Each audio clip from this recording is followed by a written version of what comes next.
வணக்கம். இது சித்தாந்த போர், ஐடியாலஜி வார். ஒரு பக்கம் ஹிந்துத்வா ஐடியாலஜி, இன்னொரு பக்கம் செக்குலர் ஐடியாலஜி. தமிழ்நாட்டில் நடக்கக்கூடிய இந்த தேர்தல் இதைத்தான் எடுத்துக்காட்டுகிறது. தமிழ்நாட்டில் இருக்கக்கூடிய டெவலப்மெண்ட் மாடல் அல்ல தமிழ்நாட்டுக்கு தேவைப்படக்கூடிய மாற்றம், ஹீரோசம் மாடல் அல்ல தமிழ்நாட்டுக்கு தேவைப்படக்கூடிய ஹிந்துத்துவ மாடல், எதை நீங்க தேர்வு செய்வீர்கள்? இந்த ஐடியாலஜி வார் தமிழ்நாட்டுடைய எதிர்காலத்தை எழுத போகிறது. தமிழ்நாட்டில் எந்த அரசியல் கட்சி வந்தாலும் அது மத்திய அரசாங்கத்தில் எதிரொலிக்க போகிறது. காரணம், தமிழ்நாட்டில் இருக்கக்கூடிய பிரச்சனைகளை, தமிழ்நாட்டில் இருக்கக்கூடிய விஷயங்களை மிக ஆழமாக தைரியமாக எடுத்து வைக்கக்கூடிய கட்சி தான் தமிழ்நாட்டுக்கு தேவை என்கிற அந்த விஷயத்தை மக்கள் புரிந்துவிட்டார்கள். அதனால் மக்கள் இதை வைத்துதான் ஓட்டு போடுவார்கள் என்கிற அந்த நம்பிக்கை எனக்கு இருக்கிறது. இரண்டாவது, நீங்க பார்த்தீர்கள் ஓட் சோரி என்கிற விஷயத்தை நீங்க நிச்சயமாக கேள்விப்பட்டிருப்பீர்கள். என்னுடைய வீடியோ வழியாக ஓட் மேனுஃபேக்சரிங்கை பற்றியும் நான் உங்களுக்கு எடுத்து காட்டியிருந்தேன். இன்னைக்கு எஸ்ஐஆர் வழியாக தமிழ்நாட்டில் இருக்கக்கூடிய 97 லட்சம் வாக்காளர்கள் தன்னுடைய வாக்குரிமை இழந்து நிற்கிறார்கள். வெஸ்ட் பெங்காலில் இருக்கக்கூடிய கிட்டத்தட்ட 2 கோடி வாக்காளர்கள் தன்னுடைய வாக்குரிமைகளை இழந்து நிற்கிறார்கள். அதையும் தாண்டி இந்த நாட்டில் ஒரு கம்யூனல் ஆங்கிளை திணிக்க பார்க்கிறது பாஜக. இந்த வீடியோவை பாருங்கள். பிஜேபி தன்னுடைய ஒபிஷியல் பக்கத்திலிருந்து வெளிவிட்ட இந்த வீடியோ. எனக்கு நம்பிக்கை இருக்கு, பிஜேபி ஆட்சிக்கு வந்தா திருப்பரங்குன்றம் மலையில கார்த்திகை தீபம் பிரகாசமா எரியும். மாற்றம் வேண்டும், அதற்கு பிஜேபி தான் வேண்டும். அதாவது இன்ஃப்ராஸ்ட்ரக்சர், வேலை வாய்ப்பு, இண்டஸ்ட்ரி, டெவலப்மெண்ட், கல்வி, சுகாதாரம், மருத்துவம், இதை பற்றி நாம் பேச மாட்டோம். பிஜேபி வந்ததென்றால் திருப்பரங்குன்றத்தில் தீபம் ஏற்றுவோம். இது தமிழ்நாட்டிற்கு தேவையா? தமிழ்நாடு இந்த கம்யூனல் ஆங்கிளுக்காக ஓட்டு போடுவார்களா என்ற அந்த கேள்வியை உங்களுக்கு முன்பு எடுத்து வைத்து, இப்ப இந்த தருணத்தில் தமிழ்நாட்டில் நடக்கக்கூடிய தேர்தலை பற்றின பல்வேறு தகவலை உங்களுக்கு முன்பு எடுத்து வைக்க போகிறேன். தமிழ்நாட்டில் 234 சீட்டுகளுக்கான இந்த தேர்தல் நடக்கிறது. காலை 7 மணியிலிருந்து இன்னைக்கு மாலை 6 மணி வரை. இதற்கான ரிசல்ட் 4ஆம் தேதி வெளிவந்துவிடும். இதுவரை, அதாவது 2 மணி வரை தமிழ்நாட்டில் பதிவான வாக்குகள் 56.81%. காலையில 11 மணி வரை 37.56% வாக்குப்பதிவானதாக ஒரு தகவல் வெளிவந்தது. 2 மணிக்குள்ளேயே 56%. இதை தாண்டி நீங்க பார்த்தீர்கள்னா இந்த ஒட்டுமொத்த தேர்தலில் டிஎம்கே மற்றும் ப்ரோக்ரசிவ் அலைன்ஸ், இந்தியா அலைன்ஸ், இது ஒரு அணி. பிஜேபி அண்ட் ஏஐடிஎம்கே இது ஒரு அணி. பிஜேபி 27 இடங்களில் போட்டியிட்டுக் கொண்டிருக்கிறது. தமிழக வெற்றி கழகம், விஜயுடைய இந்த டீம், புதிய அரசியல் கட்சி, பல்வேறு எதிர்பார்ப்புகள் இருக்கிறது. முக்கியமாக இளைஞர்கள், 18 வயதிலிருந்து ஒரு 30-35 வயதிற்கான இளைஞர்கள், பெரும்பாலான பெண்கள் விஜய்க்கு சாதகமாக ஓட்டு போடுவதாக பல தகவல் வெளிவருகிறது.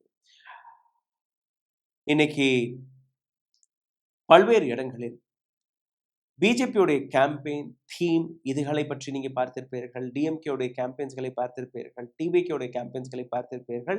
மக்கள் யாருக்காக ஓட்டளிக்க போறார்கள் என்கிற அந்த கேள்வியும் மக்கள் மனதில் இருக்கலாம்.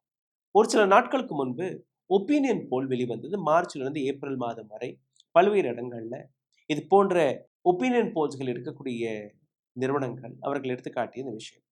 லோக் போல் ஏப்ரல் 1ஆம் தேதி வெளிவிட்ட இந்த ரிப்போர்ட்டை பார்த்தீர்கள்னா, டிஎம்கே மற்றும் ப்ரோக்ரசிவ் அலைன்ஸுக்கான சீட்டுகள் தமிழ்நாட்டில் 181 189 சீட்டுகள் வரை கிடைக்கும் என்று கூறியிருந்தார்கள்.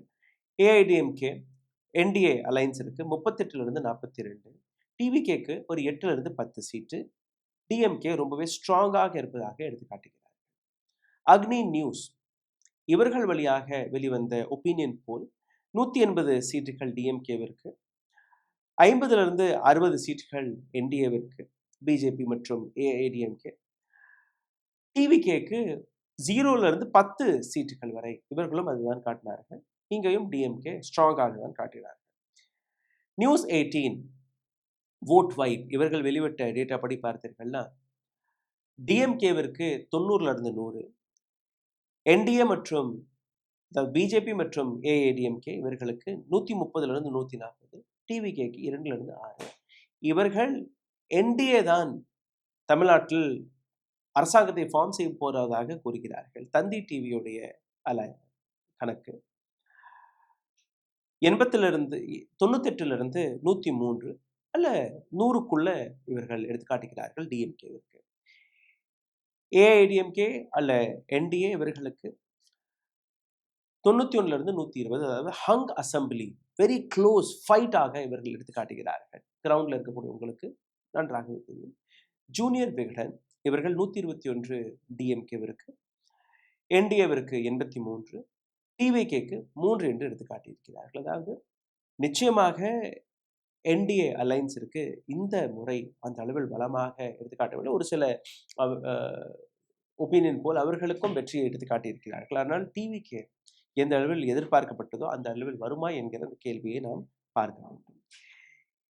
ஒட்டுமொத்த இந்த டேட்டாவை பொறுத்தவரையில் இன்னொரு கேள்வி மக்கள் மனதில் வருகிறது. பிஜேபி 27 இடங்கள் நிற்கிறது. அப்ப பிஜேபிக்கு எத்தனை சீட்டுகள் கிடைக்கும்? தனியாக பிஜேபிக்கு வரக்கூடிய ஒப்பீனியன்ஸ்களை நீங்க பார்த்தீர்கள்னா 2ல இருந்து 7 சீட்டுகள் வரை கிடைக்கும் என்று கூறியிருக்கிறார்கள். அதாவது ஏற்கனவே அவர்கள் கையில் 4 சீட்டுகள் இருக்கிறது, 4 எம்எல்ஏக்களை வைத்திருக்கிறார்கள். இது 2ஆக குறைய வாய்ப்புகள் இருக்கு, அல்ல 7ஆக வளரவும் வாய்ப்பு இருக்கு. இந்த தேர்தல் முடிவுகளில் எந்த விதமான மாற்றங்கள் ஏற்படும் என்கிற அந்த விஷயத்தை நான் கூர்ந்து பார்க்க வேண்டிய அவசியம் இருக்கிறது. காரணம், தமிழ்நாட்டில் வரக்கூடிய எந்த அரசாங்கமாக இருந்தாலும் அந்த அரசாங்கத்துடைய கனெக்ஷன் நேரடியாக பார்லிமெண்டில் ஒலிக்க போகிறது. மத்திய அரசாங்கத்தின் கண்ட்ரோலில் ஒரு அரசாங்கம் தேவையா, அல்ல தமிழ்நாட்டிற்கு தமிழக மக்கள் வழியாக தமிழக மக்களுடைய குரலை எழுப்பக்கூடிய ஒரு ஸ்ட்ராங்கான அரசாங்கம் தேவையா என்று நீங்க முடிவெடுங்கள். அதாவது தமிழ்நாட்டுடைய ஐடியாலஜியை முன்னிறுத்தி, அதனால்தான் தொடக்கத்திலே கூறினேன், இட்ஸ் an ideological war. தமிழ்நாட்டில் அமைதியான முறையில் தேர்தல் நடந்து கொண்டிருக்கிறது. ஆனால் வெஸ்ட் பெங்காலில் துப்பாக்கியின் நுனையில் இந்த தேர்தலை நடத்தி வருகிறார்கள். சிந்தித்து பாருங்கள். நன்றி, வணக்கம். ஊடகம் கார்ப்பரேட் அரசியல்வாதிகளின் கைப்பாவையாக அடிமைகளாக இருந்தது போதும், இனி சாட்டை எடுத்து சுழற்றும் நேரம் வந்துவிட்டது. ஊடகம் பொதுமக்களாகிய உங்களுக்காக, உங்களாலேயே இயக்கப்பட வேண்டும்.